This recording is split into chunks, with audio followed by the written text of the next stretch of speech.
क्या आप श्वास श्वास में नाम जपना चाहते हैं, रोम रोम राममय करना चाहते हैं, नित्य निरंतर 24 घंटे हरि जी के ध्यान में मगन रहना चाहते हैं, इस हरिगुण को गाने का आनंद लेना चाहते हैं? यदि हाँ तो आइए, सूरदास जी ने अपने एक पद के माध्यम से हम आपको बतलाया, सिखलाया कि कैसे राम भजन करने से रोम रोम राममय होता है। जय श्री हरि। पूज्य गुरुदेव के चरणों में प्रणाम।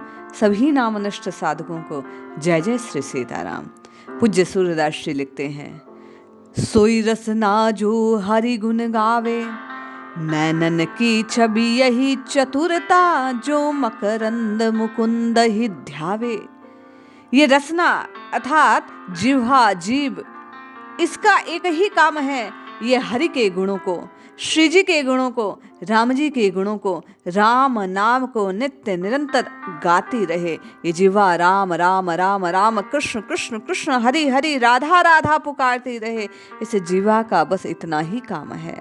ये नेत्र, इन नेत्रों की चतुरता, इन नेत्रों का कार्य है कि मुकुंद अर्थात भगवान के मकरंद को पीती रहे। ये नेत्र श्री विग्रह को हमेशा ध्याते रहे, ध्यान में भी केवल और केवल श्री प्रभु की, राम जी की, श्री कृष्ण की, राधे रानी की, अपने इष्ट की छवि ही नेत्रों के आगे हो। अन्य कुछ ये नेत्र देखे नहीं, जो कुछ देखें उसमें भी प्रभु के ही भाव से देखें, उसे प्रभु का अंश जाने, उसे प्रभु का रूप जाने और उसको निहार कर आनंद लें।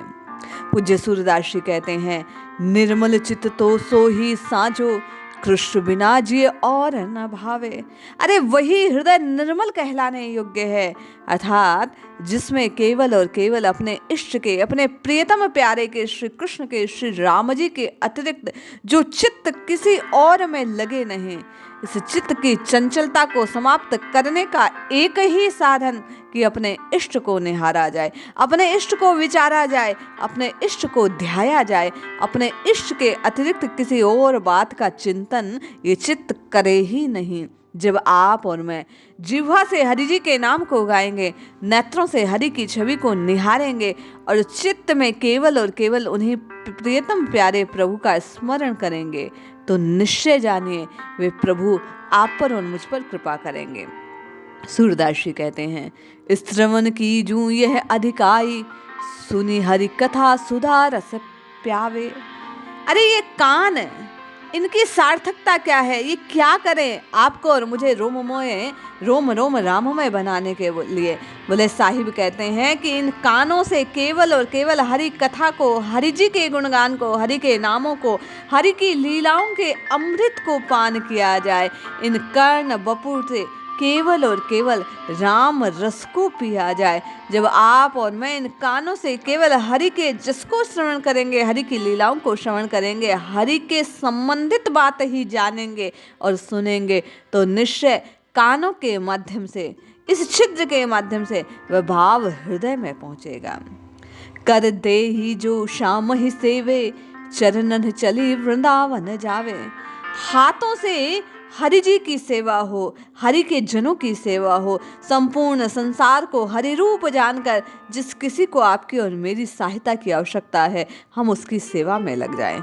ये चरण चलकर हम आपको वृंदावन ले जाएं, इसी में इनकी सार्थकता है।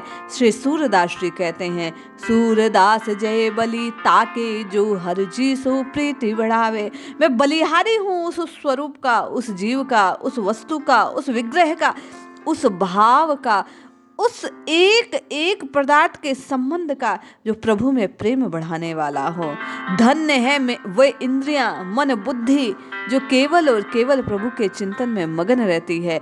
पूज्य सूरदास जी कहते हैं, नेत्रों से, रसना से, चित्त से, आंखों से, कानों से, सब तरह से केवल और केवल प्रभु से संबंध बढ़ाने वाली, प्रभु से प्रेम बढ़ाने वाली क्रियाएं संपादित होती रहे, तो निश्चय धीरे धीरे ये अपना प्रभाव दिखाएगी और एक दिन चित्त में प्रभु का चिंतन करते करते वह माधुरी छवि जम जाएगी। हम आपका उद्धार होगा, रोम रोम राममय होगा। इसी रीति से हम आप भजन करें तो निश्चित लाभ होगा। जय श्री हरि।